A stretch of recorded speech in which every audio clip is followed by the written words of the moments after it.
आप देख रहे हैं थंडर न्यूज। मैं सुबोध पाठक। झारखंड में बेरोजगारी का दंश युवा झेलने पर मजबूर हैं। यहाँ बता दें आपको, सहायक पुलिसकर्मी और पारा टीचर जो झारखंड में रीढ़ कहे जाते हैं, आज इन लोग अपने मांग को लेकर दर ठोकरे खा रहे हैं। जाए तो जाए यहाँ के युवा कहाँ पे और किससे गुहार लगाएं। जब सरकार से गुहार लगाने के लोग आते हैं तो उनको उनकी मांग के बदले में उनको डंडा मिलता है। और सहायक पुलिसकर्मी के जवान रिम्स में भर्ती हैं और कल पारा टीचर जो हैं उन लोग भी पुलिस के आंसू गैस का बौछार सहने को मजबूर हैं। और वो लोग भी निर्ममतापूर्वक उन पर जिस तरह से कल लाठी डंडा चलाया गया है, वो सरकार क्या चाहती है झारखंड में, ये तो सरकार ही बताएगी। हमारे साथ समाज सेवी और हिंदूवादी नेता भैरव सिंह जी हैं। क्या भैरव जी, हम लोग यही सपना देखे थे, 24 साल का मेरा झारखंड हो गया, कैसे सरकार जगेगी, कैसे युवाओं को रोजगार मिलेगी यहाँ पे? देखिए, झारखंड जो है पूरे भारतवर्ष में 70% अगर केवल कोयले का बात किया तो 70% कोयले केवल झारखंड से जाता है। इतने खनिज संपदाओं से संपन्न राज्य हम लोग गर्व से बोलते हैं कि हम लोग झारखंडी हैं। और ऐसे झारखंड में जिसके भविष्य को लेकर के हम लोग संघर्षरत हैं, वैसे झारखंड में वर्तमान सरकार क्या करती है? विद्यार्थियों के जीवन के साथ खिलवाड़। देखिए, विद्यार्थी वो होता है जो आने वाले भविष्य का लीडर होता है, आने वाले भविष्य का नेता होता है, आने वाले भविष्य का निर्माण करता होता है, लेकिन विद्यार्थियों के जीवन के साथ खिलवाड़ किया जा रहा है। और जो रईस के बाल बच्चे हैं, करोड़पति लखपति लोग के बाल बच्चे, उनको नौकरी खरीद करके बांट दी जा रही है। आप उदाहरण देखिए कि जो पारा शिक्षक अपने भविष्य को लेकर के आंदोलन कर रहे हैं, उनके ऊपर आंसू गैस छोड़ा जाता है। जो सहायक पुलिसकर्मी अपने आप को, अपने सैलरी को बढ़ाने को लेकर के, अपने सुविधाओं को लेकर के, वैसे सहायक पुलिसकर्मी जिसमें से 12 लोग ऑन ड्यूटी शहीद हो गए, 1 रुपये मुआवजा नहीं मिला। एक पुलिसकर्मी का एक आँख फूट गया ऑन ड्यूटी, 1 रुपये मुआवजा नहीं मिला। हाथ पैर टूट गया एक्सीडेंट करते हुए ऑन ड्यूटी, 1 रुपये मुआवजा नहीं मिला। ना टीए मिलता है, ना डीए मिलता है, ना एचआरए मिलता है, ना भी इनको मेडिकल सुविधाएं मिलती है। अगर ऑन ड्यूटी मर जाते 1 रुपया मुआवजा तक नहीं मिलता है। तो क्यों इस प्रकार का नौकरी करवा रहे हैं? और अगर अपनी मांगों को लेकर के रोड में उतरते हैं तो उनको घसीट करके मारा जाता है। को लोग कहते हैं, आरजेडी लोग कहते हैं कि भारतीय जनता पार्टी की जो सरकार है केंद्र में, वो अग्निवीर की बहाली निकाली हुई है।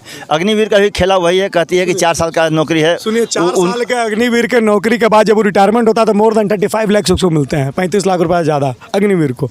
ठीक है ना? आप भी आपको इनको 4 साल के लिए इनको नियुक्त करके हटा दिए, 35 लाख रुपये दे दीजिए औकात है तो आपका।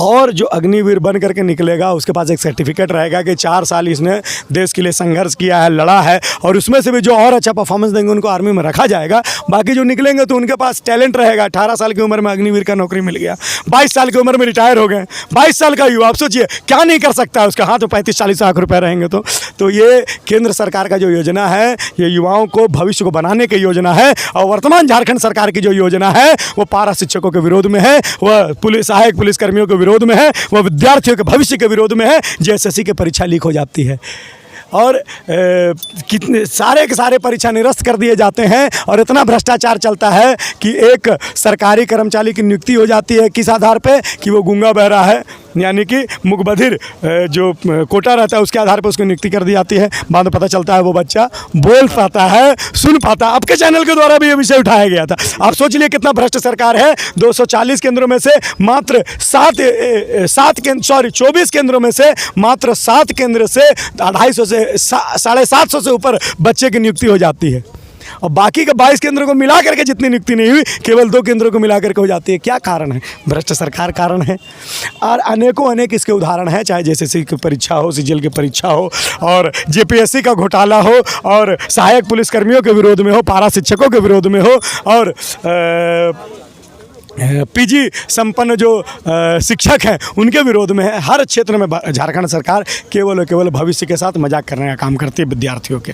सुधरेगी कैसे? झारखंड कैसे सुधरेगा? कैसे इसका निर्माण? सरकार का परिवर्तन होगा, झारखंड सुधर जाएगा।